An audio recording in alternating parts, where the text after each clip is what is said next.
is Steve. I've been coming to Crete now for 49 years, and this is the second time I've been to this restaurant, which is brought to me by a friend, Kostas. This is Kostas. Hi. All the food here is incredible, exceptional, because there's a lot of thought put into it.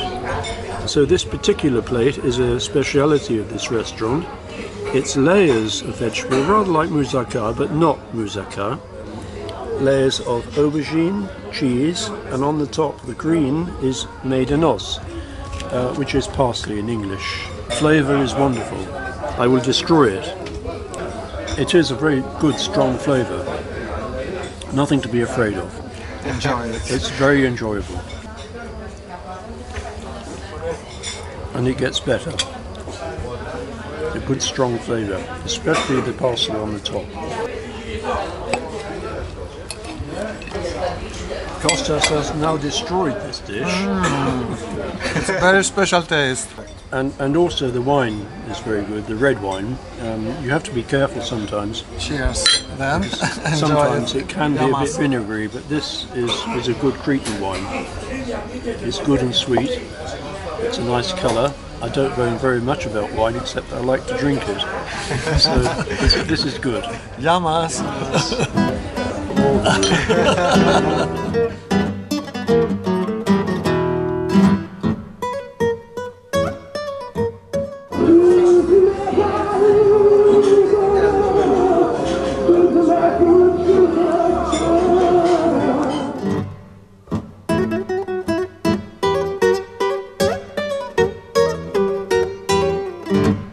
Hello everybody, I'm a regular visitor of Crete, an island that I really love.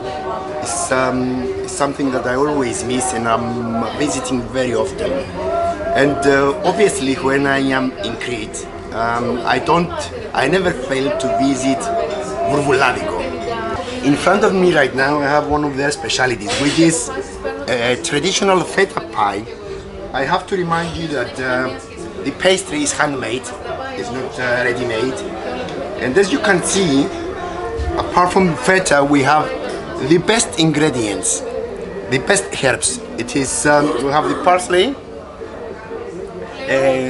Cretan thyme, grown in the mountains of Crete, as well as sweet red pepper, the speciality of Florida. Let's not forget the dressing, which is carob syrup with sesame seeds. Carob syrup is one of the healthiest ingredients you can use, and it is a specialty of Mediterranean. And as Crete is one of the main islands of Mediterranean, we are very happy to try and enjoy the carob syrup with the sesame seeds. Delicious!